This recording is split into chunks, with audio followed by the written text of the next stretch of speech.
আজকে তো সবগুলো প্রদীপ ভেঙে ফেলবো। দয়া করে আমার এই প্রদীপগুলো ভেঙো না। তোমরা গরিব লোক রাস্তার উপরে দোকান দাও কেন? ড্রাইভার, এই দোকানের উপর থেকে গাড়ি নিয়ে যাও, প্রদীপগুলো ভেঙে ফেলো।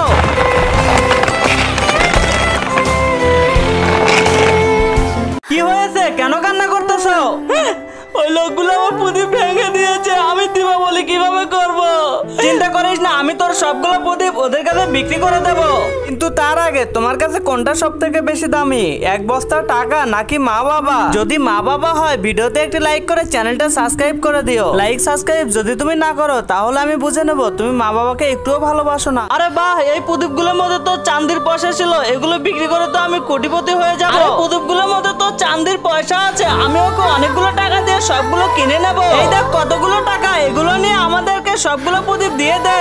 আরে এতগুলো টাকা, ঠিক আছে সবগুলো প্রদীপ তোমরা নিয়ে নাও। দিদি তোমাকে ধন্যবাদ, তুমি আমার সবগুলো প্রদীপ বিক্রি করে দিয়েছো। আরে সঞ্জয়, এর ভিতরে একটাও চাঁদির পয়সা নেই।